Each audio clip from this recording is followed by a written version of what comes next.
Hi, this is On Imagination. Coming to you live from the point of comprehension, where I get a feeling that improv and weird shit happens. So I had this morning, I was like writing in my book, The Salmon of Knowledge, and then it got to a point where, well, I would call it an existential crisis, but crisis is really a strong word. It's not really a crisis. But the thing is, and this is the weird thing, is the existential crisis is that moment in our youth, usually in our youth, where we become aware of the self. The conscious self becomes aware of everything. It's the point of awareness where we all just go, whoa, there's something else out here other than me. And either you get to the existential crisis or you don't. I was 15 when I hit mine. And it was the sudden awareness of there's a lot more going on here. It's when you become aware of the abstract. That's really what it is. It's when you become aware of the abstract. And I really can't stand how much this is not part of our educational system or our basic concept. It's like when I had mine, I was already studying philosophy, so I knew I was having an existential crisis when I had an existential crisis because I was studying philosophy. So when I reached that point of where did we come from? Where are we going? Why are we doing this? I knew what was going on. And when I talked to therapists, psychologists, they're oblivious to this. And I'm going, you don't even know about the existential crisis? What are you doing in your job? But okay. So, and then try and listening to them explain philosophy without any acknowledgement of philosophy is like the dumbest thing in the entire fucking world is psychology. Like the dumbest thing in the world is that profession. So I went through the whole, who are we? What are we? Went through a period where I was terrified if I wasn't thinking of myself, I would just poof, not exist. That's your existential crisis. That moment where you don't even trust molecules to form a chair as you sit down and you're going, is this a figment of my imagination? Yep, all of that. Welcome to the existential crisis. So it's so void from our culture. It's so unknown that most people go through it terrified, having no idea what that's just why it's called a crisis. It would be a crisis if people were educated on it. So you only go through it once. I thought, no, here I am at the point of comprehension and I'm having another one. And I'm going, what the fuck? What the fuck? I am having a second existential crisis. Like I said, that's a really strong word. Where I'm just going, what is it all for? I know what it's all for. It's for love.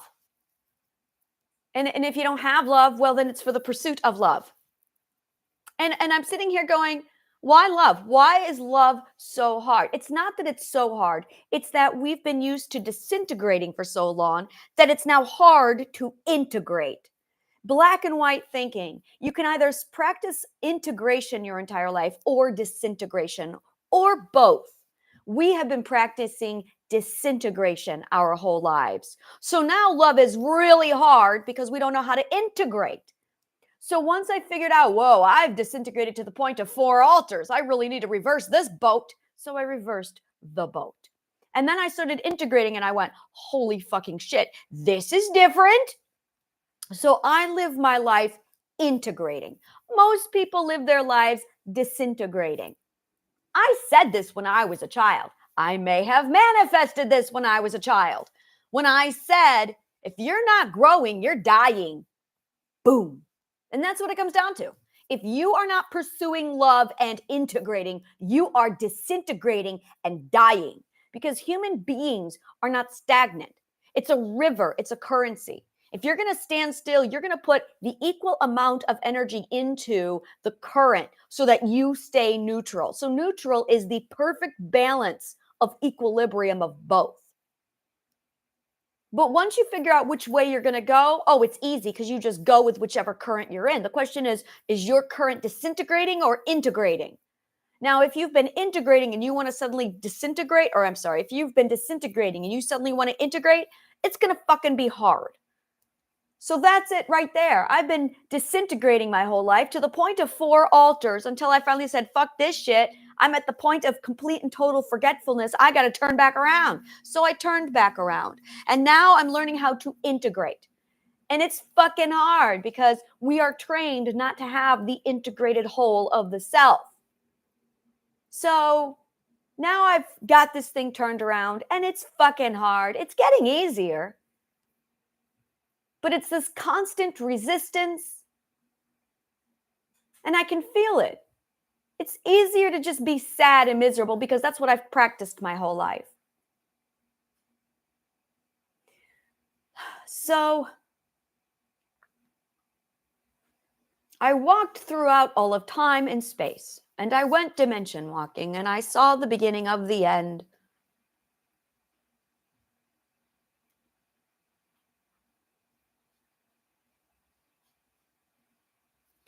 And I'm feeling like my curiosity has been sated to the point of not existing anymore. So I'm sitting here writing the salmon of knowledge out, writing out what it's like to have curiosity and how curiosity is like the core of all of this. And you've got your questions to pursue. And I'm going, my questions are done. I don't have any more questions right now. I don't have any reason. And I'm sitting here analyzing all of it, going, why? What is it for?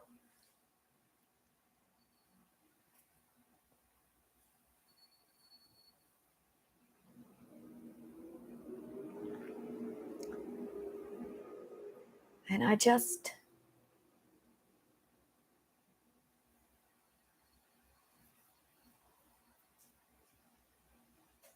have this desire to turn into pure energy and just walk away.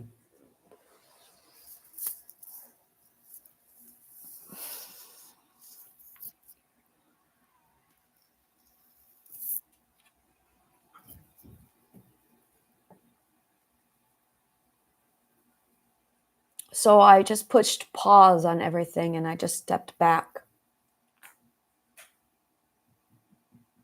And I'm looking out into my trees.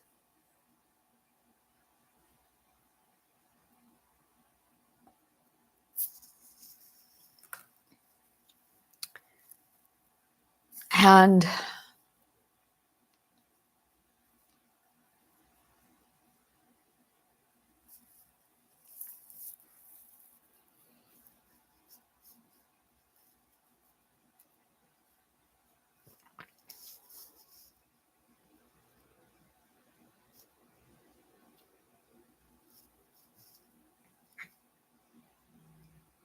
I'm weighing in what dreams are and what we wish and what we desire.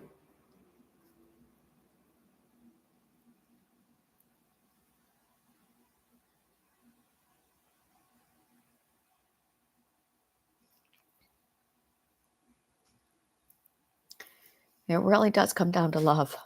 It really does.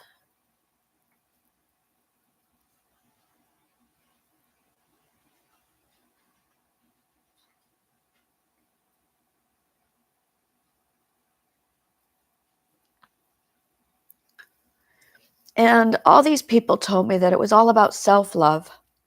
And they lied. No, it's not. No, it is not. They lied to you. Because you can love yourself all you want, but at the end of the day, if you don't have someone to share it with, it's fucking bullshit.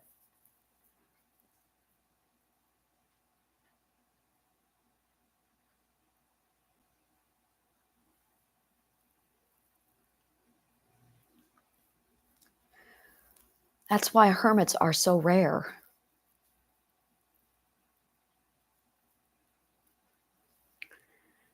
And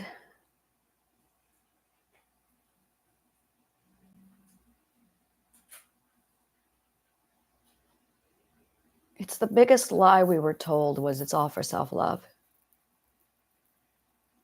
It really is. That was garbage told by a bunch of psychologists who don't know a fucking thing about their own goddamn job. So it really comes down to the belief of whether or not you can have love or not. That's really what it comes down to. The belief that you can be loved. The belief that you can have it.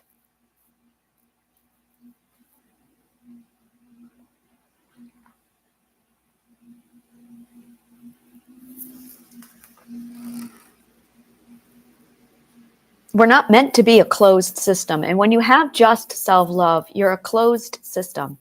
And the people who claim to be single, and this is the crappy thing, this is the delusion. They're going, oh, I'm single and I love it, but they have a community of warm, loving friendship. Well, that's love too, and that suffices. And they neglect to talk about that. So they do have a love that does sustain them. And it's fascinating to see our relationship with this. And then there's the emotional prosthetic, which is like a whole thing. The emotional prosthetic is when you have no self-love, so you transfer your lack of self-love onto something else to compensate for the lack of self-love. And it's really about sharing. It's really about sharing. Which is why in early childhood, we all evolve out of the selfish, I hate that word, but because there's no other word right now, the selfish stage of just the self. It starts with the self, yes, but then you need to grow on to the sharing stage. And there are people, and this is just it, is it's progressive. It's the self, and then it moves on to sharing. And if you can't move on to the sharing stage, it's the lack of growth. I think that's it right there. It's the lack of growth.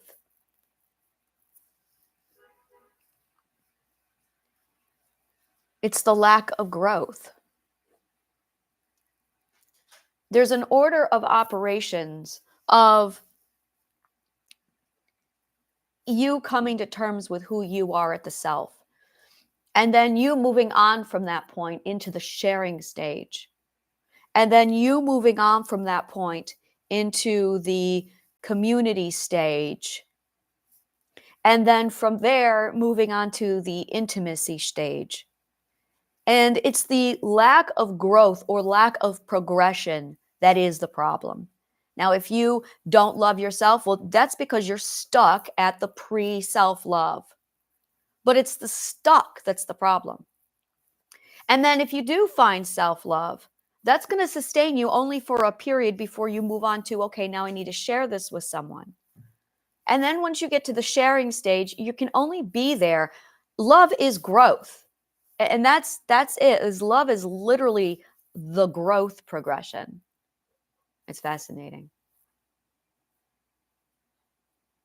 We think love is something to obtain, to pursue, but it's really the process. That's what it means to be in love is the progression of love. It's the growth. Love and growth are the same thing. Learning is love. And if we are at any one of these stages for too long, it is the derailment or the ending of the progression that causes us to be sad. So when we say, I want love or I want X, it is the desire to move forward into the next stage. But if we're not moving on to the next stage, that's what causes us pain. It is the stagnation that causes pain.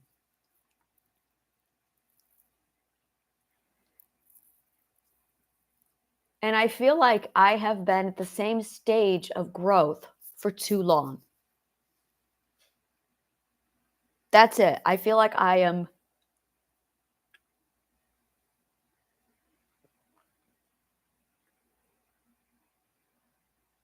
And that's what we mean when we say move on.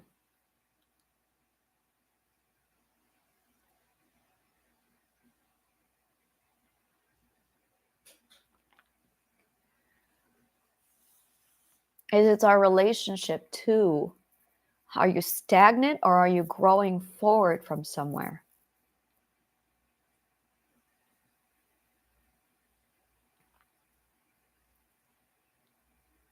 And when you realize there's no more growth, that's really when you realize it's time to hang this up now and walk away. Because there's just no more growth. And if you stay there, you're stagnant.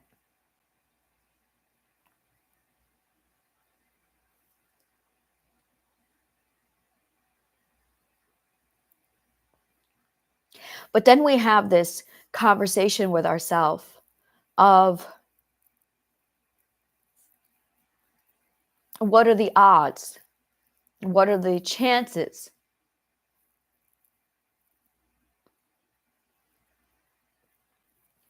of me getting what I want if I grow on versus if I stay?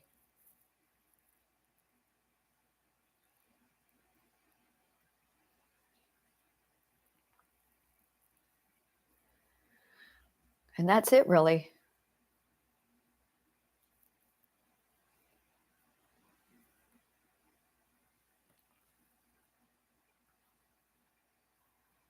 Where are you going to grow the more? Where you're standing or the next stage?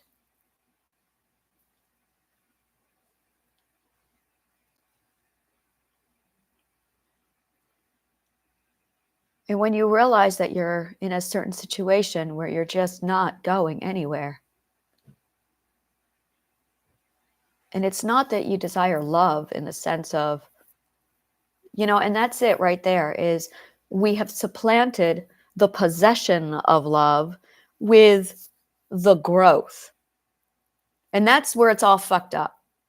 Because narcissists taught us that love is something to possess. No, it's not. It's a pursuit. It's the growth. It's the learning itself. It's growth. Love is growth. That's why plants grow. It's the act of loving. There it is. Growth is the act of loving. That is it exactly. Growth is the act of loving. And that's what all these people in this world have no idea what love is. They think it's something to possess. So they seek emotional prosthetics in an attempt to grab and hold on to it. And I'm sitting here at the point of comprehension going, that's not what love is. Love is the act of growing. It's literally the force of forward movement. And that when we learn and when we grow, we have love. We are in love. Because we can feel the growth.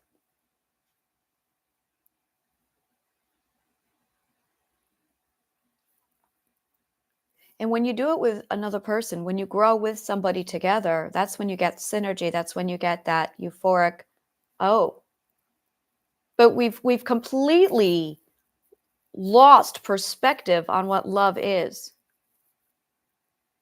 And then when we seek to possess, we actually stop the growth process.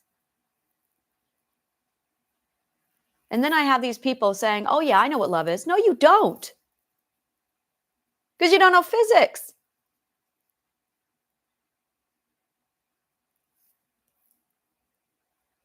Because you don't know the truth. Here's the thing, is you only know what anything is if you have it relative to the truth. You have to have the truth in order to assess what something is. You can't define X without comparing it to truth. Everything is relative. So if you want to know what X is, you've got to know what truth is so you can compare it in relativity to the truth. But if you don't have the truth, you don't know what anything is. And the majority of people have no idea what the truth is. So they're all walking around claiming they know shit. No, you don't. You need the truth to know what anything is. But we've also been told that the truth is subjective. No, it's not. No, it is not. And if you had the truth, you would know that. So how do you know what anything is without truth to define it in relativity to? So when I got to the point of comprehension and I'm looking at truth, I'm going, oh, wow, wow, love is so different. And suddenly it's all black and white. It is very black and white. And there's a spectrum. And I can see where everyone is now in the spectrum in relativity to the truth. And I'm going, now I can measure your growth. Now I know exactly where you are in relativity to me because I can see the truth and I can see where you are using what language you're using to tell me how far away you are or are not from the truth. And so many people are running away from truth, completely in the opposite direction. And those same people are going, oh, this is love. That's an emotional prosthetic. If you had truth, you would know that.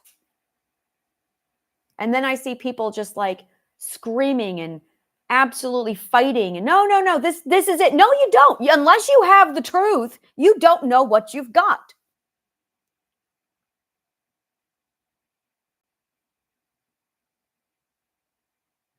So I got the truth. I've got logic. I've got my point of relativity.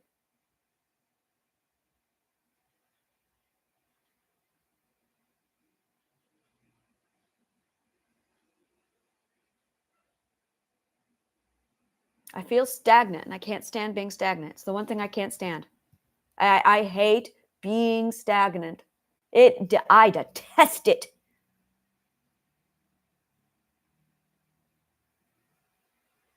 I've been pursuing love my whole life and I'm sitting here going, Anna, all you've ever done is loved. It's just pure learning. Yes, it is. Love is learning. I know. Love is growing. You know, I would sit there and watch plants grow and I would ask how, why, how? Love. It is creation. It's how we heal.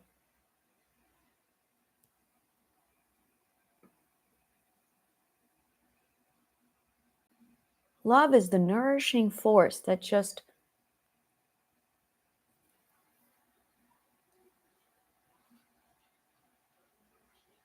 and it's the desire, the selection of who we're going to give that nourishment to.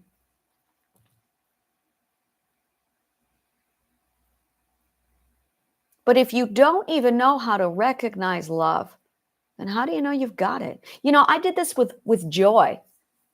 I had to practice the joy skill. You have to practice the joy skill because you could have everything you want in the world, but if you don't practice joy, you won't be joyful. If you don't practice savoring joy, you will never feel joy.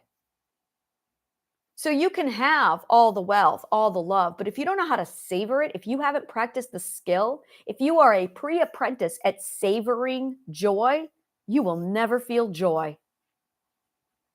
Once I figured this out, I got to the point of comprehension. And then I figured that out because I was at the point of comprehension. And I went, oh, you got to practice that shit. So I started practicing joy. I practice it all day long. It's something that I'm like, all right. It's the slowing down and here's the thing. It's the savoring of the coffee. It's the savoring of the smell of tea. But here's the thing. This is what you don't know. Multitasking destroys savoring. Every time you multitask, you are annihilating. You are disintegrating your skill to enjoy. That's why multitasking is so toxic. Is because if you are multitasking, you cannot possibly be savoring. So you are annihilating one of the most vital skills that you require when you multitask. And then you got these dipshits bragging. Oh yeah, I multitask real well. Oh, good for you. You mean you annihilate joy very well. Good for you. Priorities, which is another skill. So if you don't have truth, you have no fucking idea what you do or don't have. Because truth is literally the core of everything we compare everything to, which you need logic to do that. So you can have truth, but if you don't have logic, you're not going to have the truth. You're not going to be able to recognize it. You're not going to be able to tell when someone's lying to you. And we have this concept of, well, there's nothing I can do. That's fucking bullshit. There is such a helpless the whole fucking, this is it right here. The collective conscious is victimizing itself. That hopeless, there's nothing I can do. Fuck you, there isn't. Learn some fucking logic. When you learn logic, you realize, wow, I had all the power and wow, I can do all of this. I can find truth. All you have to do is learn logic. And it's not hard. You just don't know that such a subject exists. I'm sitting here talking to some of my people and they're going, I've never heard of this before. Yeah, schools felt that you shouldn't have it so they could control you. Because when you know logic, it's the ultimate authority. It's the ultimate power is logic. Because now you know the truth. Once you have logic, game over. Become a logician. You are the master. So you get logic. And now you can go, oh, look at that. With logic, I can figure out the truth. Oh, wow, look at that. Logic tells me who's lying. Look at that. Oh, you have a logical fallacy? Well, you're full of shit. Look at that. That's so fucking easy. Somebody opens their mouth. Well, that's a logical fallacy, so you're full of shit. And then there's people who are like, prove it, prove it. Do you know the words prove it means logical proof? Linguistics. You study linguistics and logic and you've got everything you need in life. Everything. You don't need anything else. So you get linguistics, you have logic, you can find the truth. Now you have, you know exactly what everything is. Now you can look at it and go, okay, what do I actually have? The whole world changes when you have logic.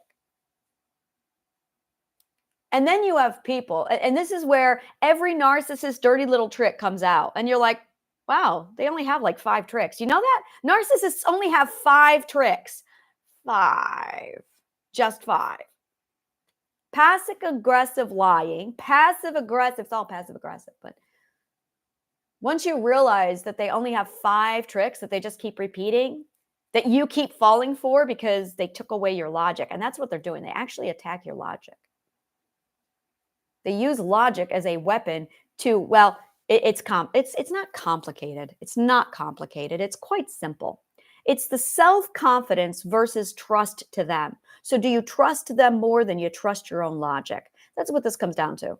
What do you have more loyalty to, the self or them? Self-loyalty is vital. Self-loyalty is key. Holy fucking shit, self-loyalty. But you also need to keep it in check with self-loyalty, yes, but humble to the lesson. Which is why you need to know exactly when education is valid and when it's bullshit. Logic again. So you really need logic and self-confidence. But logic gives you self-confidence. We keep coming back to logic. There's just no way around it. Logic is the building blocks of the universe. It really is. Logic is love. Logic is growth. Logic is the science and study of the integration and disintegration of love. It is the state of being in love. Logic is love. God is love. Love is logic, which is why the words in Greek are identical. So, and this is the best part. This is the best part. When you take the words of Christ and you translate them literally, when he says, I am love, he meant I'm logical. So here's a logical proof for you. God is love. Love is logic. Jesus says, I am love. Therefore, Jesus is logic. I am logic. Therefore, I am Jesus. But you got to study logic to get it. So yeah, I am Jesus. Pure logic, pure love. So I am God. Pure logic, pure love. Logic. That's the kind of stuff you learn in logic. Is that when it's literally the summation of the words that mean the same, the words that mean, literally it's word relativity. That's all it is word relativity. The study of synonyms and antonyms. Now we're getting into positive, negative, which I really hate those words. I really hate the words positive and negative. Because really, when you break down what positive and negative means, it means good or bad, ethical versus unethical. Negative means unethical, deficit, scarcity, disintegration. Negative means disintegration. Positive means integration. That's really what the words mean. But you have to have the truth in order to know that. And here's the best part. Scientists, I love them, but they're on this pursuit for truth and they're doing it without logic. And I'm going, dudes, what the fuck are you doing? If you just studied logic, you would have the truth and your journey would be over in like 10 years flat. What the fuck are you doing? They're doing it the hard way because their scientific method is flawed. It still works. You can still figure it out, but they're taking the hard way because they removed like 50% of the actual scientific method. So they shortened it. And I'm going, why'd you complicate it? They really complicated scientific method.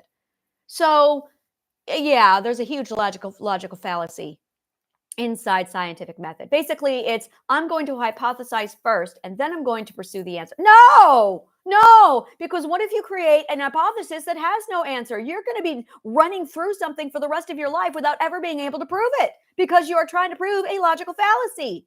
Because your hypothesis should never come ever before trial and error. That is the logical fallacy of scientists. So some of the stuff they're doing is literally a red herring and it's wasting time and finance. Now, they'll never be able to prove it because it's a logical fallacy, but they're still wasting the time. So it'll never get through the checks and balances, but they're wasting their time. So take something like string theory. They hypothesize string theory. Now, if it's true, then they're going to prove it in no time flat. But if it's false, they're going to be on that for decades, hundreds of years, trying to prove string theory. But the logic will never match up or cooperate because it's a logical fallacy. You should never start with an hypothesis. That is the dumbest thing. Now you have opened yourself up to confirmed bias. As soon as you have an hypothesis, confirmed bias presents itself. So now you get somebody who's more egotistical of, I got to prove string theory than the actual truth. Like I said, scientific method is riddled with logical fallacy. Fortunately, the checks and balances won't let it pass through, but you're still wasting facility, research time, money. Never put the fucking hypothesis first. Never do that. You start with a question. You start with a fucking question. Socratic method. What is love?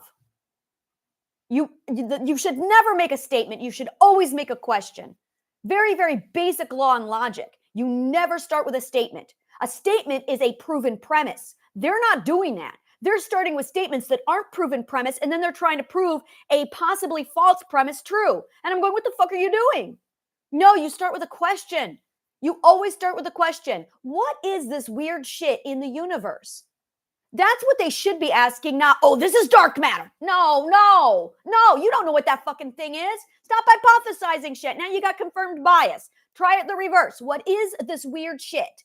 Start there. Just what is this weird shit? Then go look for that question. Now get your scientific method out and run through it. What is this weird shit? I'm asking the question, what is gravity? That's what's been bugging me. What is gravity? Now, I don't know what the fuck it is.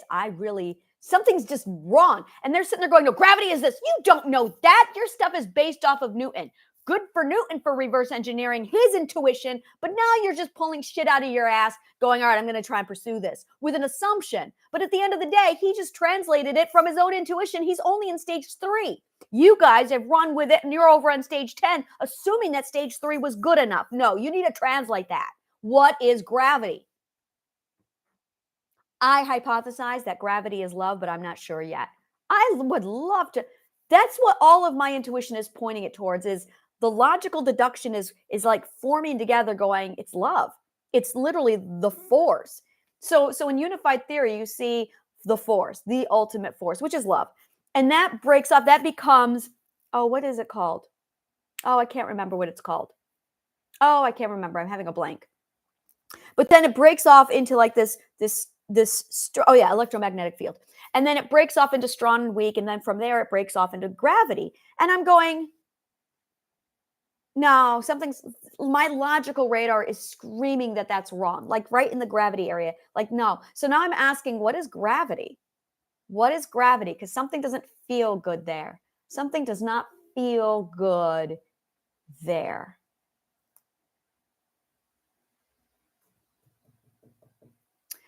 So yeah, you should start with questions, not statements.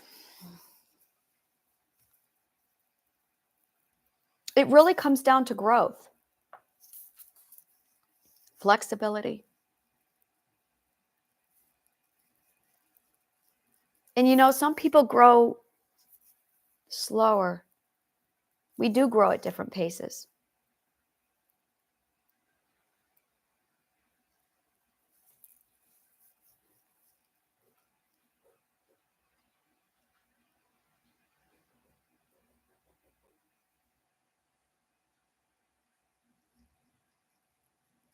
My partner and I made 3 rules for ourselves when we came together.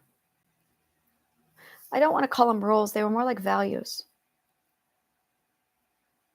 That we would always forgive, that we would always be flexible, that we would always allow for growth. These 3 things is what has preserved us for so long. It's because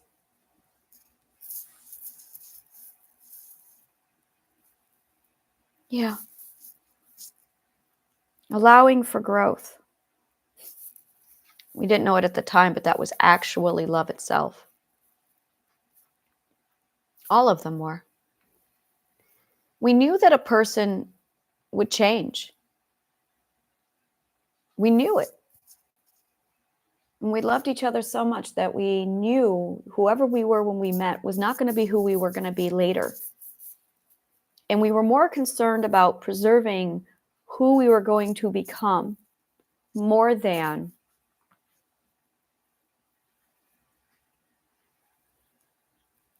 keeping each other right where we were, stagnant. We valued the growth of each other more than the stagnation of possession.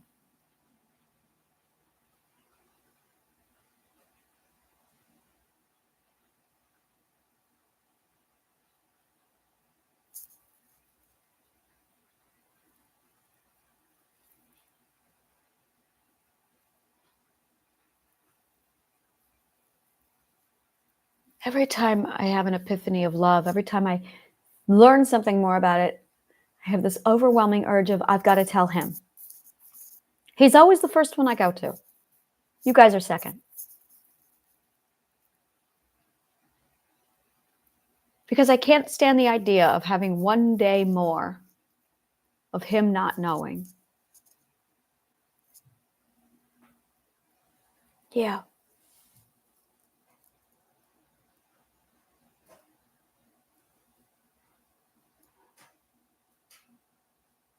So it's for the growth. It's for the growth. It's not pursuit. It's not pursuit. We have so much backwards and fucked up. Growth isn't a pursuit. It's a blossoming. And that's the difference. It's a blossoming.